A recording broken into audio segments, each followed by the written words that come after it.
Oke, jadi di video kali ini gue mau bahas tentang match hari ini ya. Itu matchnya ada dua. Yang pertama itu Sleman lawan Solo, derby Jawa Tengah. Dan yang kedua itu tadi ada super big match yang mainnya di Bali, Arema lawan Persib. Dua-duanya imbang, dua-duanya seri. Yang Sleman lawan Solo itu seri 2-2. Sedangkan yang Arema lawan Persib itu menurut gue itu seru banget matchnya. Untuk seukuran liga lokal kita, liga teranjay di dunia ini, itu serinya 3-3. Sebenarnya Persib hampir menang, tapi sayangnya Arema dapat penalti lagi di menit 88 tadi kalau nggak salah. Gue mau mulai bahas dari Sleman sama pas lawan Solo dulu. Jadi Sleman lawan Solo ini sebenarnya kalau yang gue tonton ya, secara permainan itu Solo menang. Jadi Solo tuh lebih banyak yang gue lihat ya, Solo itu lebih banyak menguasai bola dan juga Solo lebih sering neken dari sisi kanan dari sisi kanannya dia. Jadi dari sisi kirinya Sleman itu yang gue lihat. Cuman Sleman unggul di lini tengah.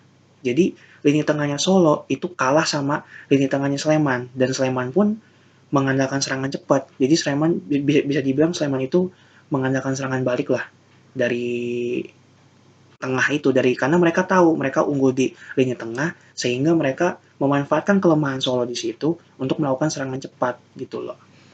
Dan akhirnya Sleman bisa unggul lebih dulu ya lewat tadi corner, dan cornernya itu bola di flag gitu loh. Jadi udah disundul sama para pemain Solo. Nah, para pemain Solo ini ketarik semuanya ngeliat bola. Jadi 4 pemain belakang Solo itu nggak ada yang ngelihat kalau Ricky Cawor tuh bebas. Akhirnya sama salah satu pemain Sleman, gue lupa siapa tuh, dioper bolanya nyampe ke Ricky Cawor. Ricky Cawor tuh free banget, nggak ada yang jaga karena seperti yang tadi gue bilang pemain Solo tuh udah pada ketarik semua. Dan akhirnya itu 4 ketarik, tinggal one by one sama kiper, di shoot sama Ricky Cawor masuk. Dan gue nggak kaget, gue udah bilang wah pasti masuk nih gitu. Dan ternyata emang beneran masuk. Terus sampai setelah gol itu akhirnya Solo tuh semakin meningkatkan keagresifannya dalam menyerang sampai akhirnya di menit tadi berapa ya, menit gue lupa menit berapa, kayaknya kalau nggak salah menit 30-an atau 40-an gitu, Moussa Sidibe akhirnya ngirim umpan silang gitu sampai akhirnya bisa dimanfaatkan dengan baik oleh strikernya Solo ya, si siapa namanya tuh, Rodriguez. Nah iya bener, dan itu emang umpannya umpan silang yang kelas yang berkelas ya, dan si Rodriguez juga finishingnya berkelas, tapi itu dia sebenarnya dia diganggu sama backnya Sleman, tapi ya karena dia menang postur juga, mungkin menang skill juga, akhirnya dia bisa menang dalam menguasai bola, di sontek sama dia bolanya masuk ke gawang, skor 1-1. Nah setelah 1-1 ini gue lihat permainan tuh kembali sebenarnya nggak berimbang juga sih, karena yang seperti yang gue bilang tadi, Solo itu sedikit lebih unggul, tapi dia unggulnya di sayap. Kalau di lini tengah, Sleman yang unggul gitu loh.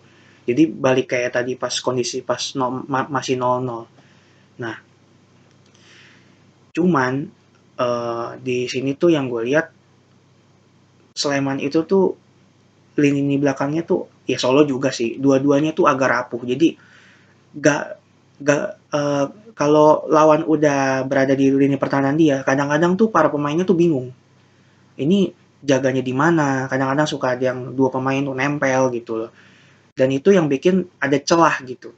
Cuman ya sayangnya kadang-kadang pemain lawan juga nggak lihat. Jadi dia nggak oh ada peluang di sini gitu. Akhirnya bolanya hilang entah kemana juga gitu.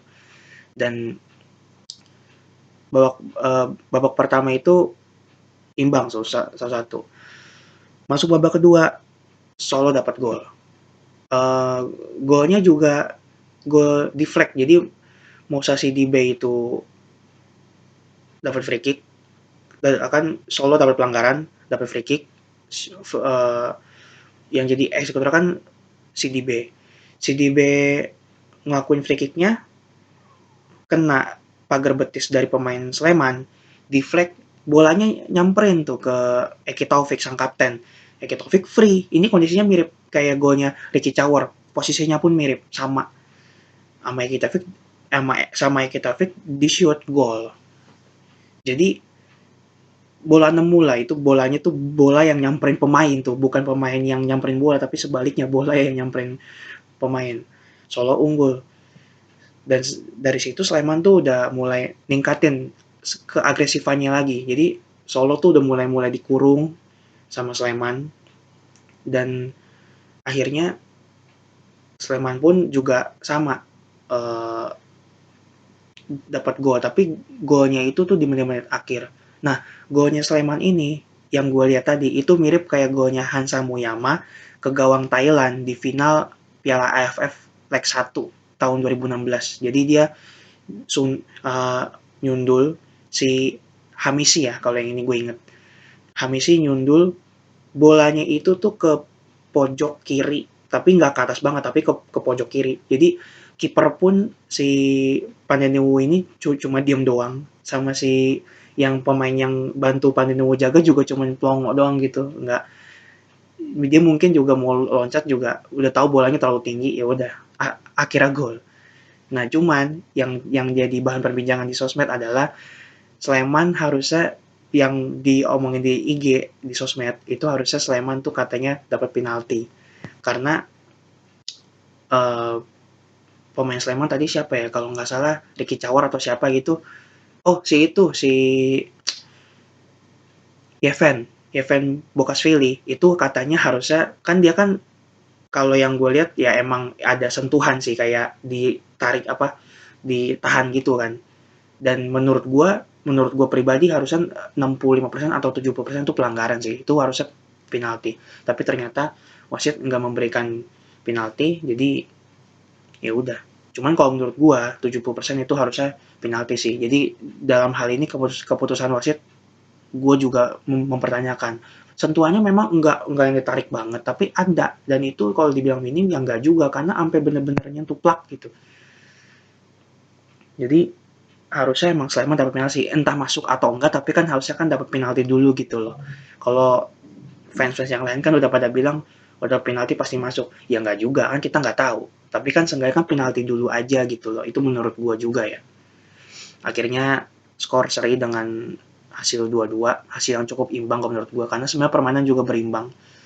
Ada kelemahan dan kelebihan masing-masing di derby Jawa Tengah kali ini.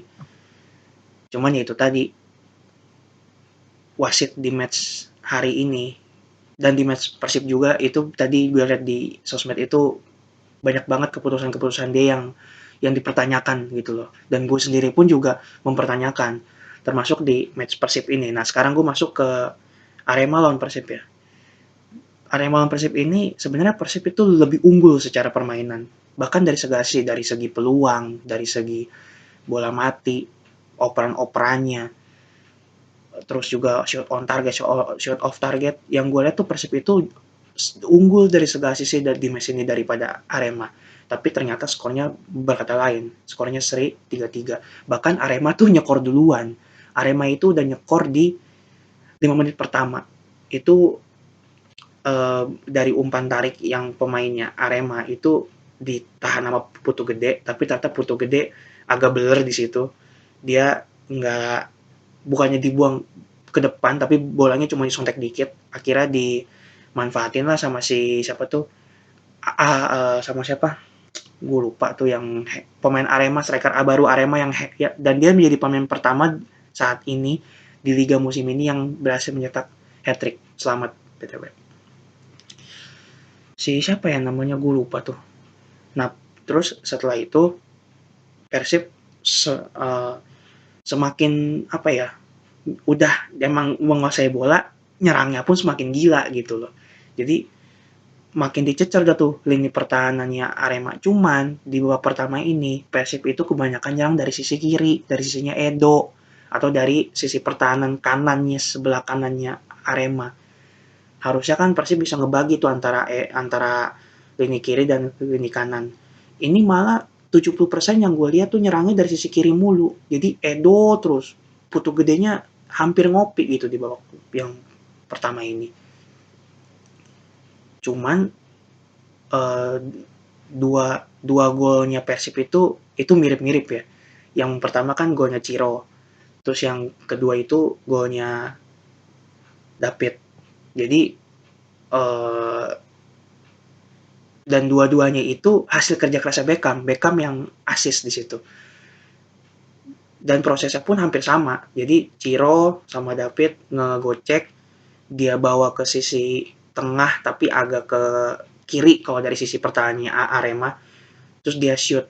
Jadi bolanya itu ke pojok kanan bawah kiper, ke pojok kanan bawahnya gawang Teguh Amiruddin. Tapi yang David da Silva itu menurut gue lebih gila. Dia udah dijagain sama 5 pemain Arema, tapi masih bisa lolos. Gue gue ngira kayaknya pas gue nonton yang bagian golnya David, gue kira nih bakal kerebut. Kagak taunya gol. 5 pemain Arema tuh nggak ada yang bisa gantiin David. Tapi gue nggak heran sih, dari musim lalu gue lihat si David ini kalau dia walaupun badannya besar tapi sprintnya tuh bagus, cepat, dan juga dia karena memang badannya gede ya, jadinya dia memiliki daya tahan tubuh alias kalau lu body susah buat jatuh gitu. Makanya dia dijagain sama 5 pemain Arema, 6 sama kiper. Itu tetap David yang menang, dia tetap bisa nge-shoot dengan mulus, bolanya masuk ke gawang. Oh iya, sebelum gol David ini Arema tuh dapat penalti gara-gara Alberto itu ngelanggar pemain Arema ya. Dan itu yang gue lihat emang udah di dalam sih. Dan masuk. Teja bergerak ke kanan sedangkan bolanya bener ke kiri. Gue nebaknya sama kayak Teja lagi. Gue sebelum penalti gue bilang, ini kayaknya bakal ke kanan kiper nih sesuai dengan posisi Teja jatuh. Ternyata malah ke kiri gitu. Terus ya akhirnya skor 2-2 di babak pertama, skor 2-2. Masuk ke babak kedua itu yang gue lihat nggak jauh beda, tetap Persib yang menguasai permainan. Cuman setelah Edo diganti, setelah Freds masuk, itu permainan tuh malah agak kacau. Robby Darwish juga di match ini kurang kelihatan. Terus juga apa ya?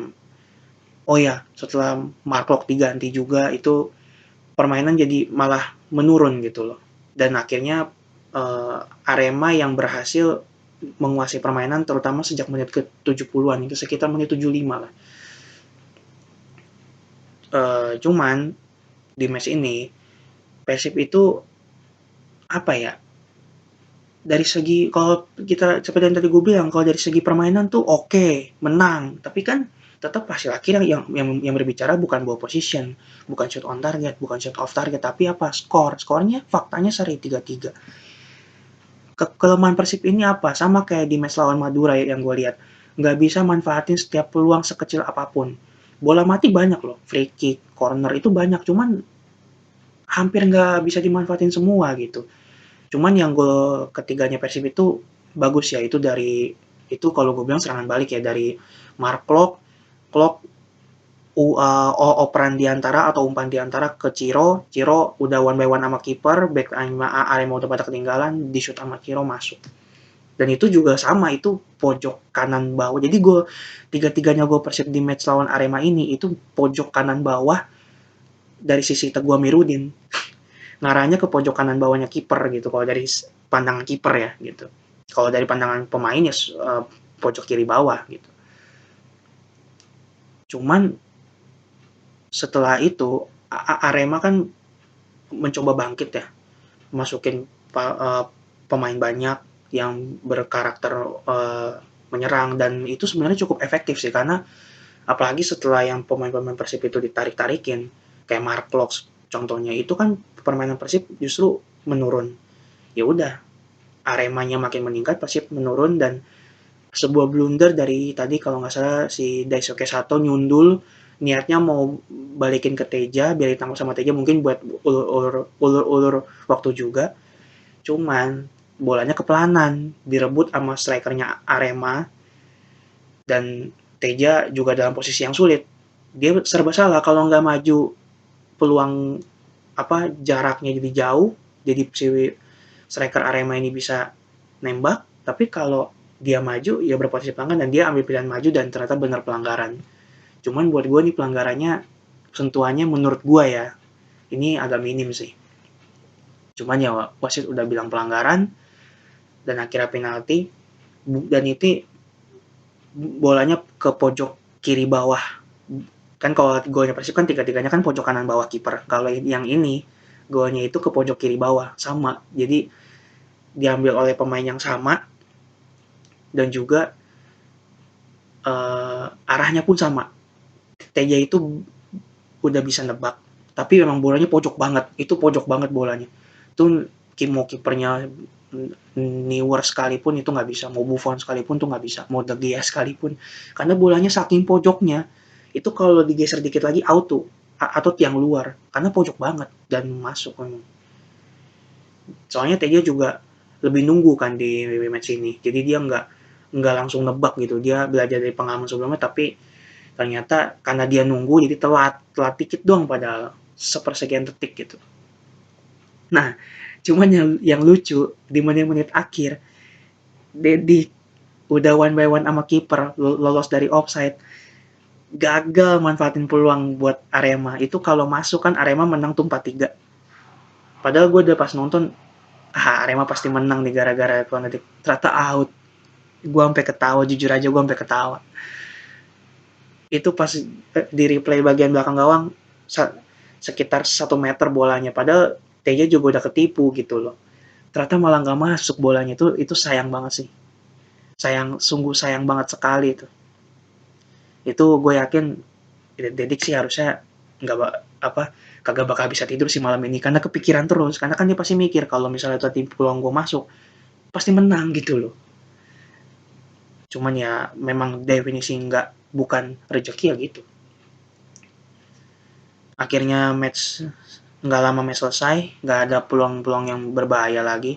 Oh, cuman Persib juga harusnya ada momen di mana Persib dapat penalti.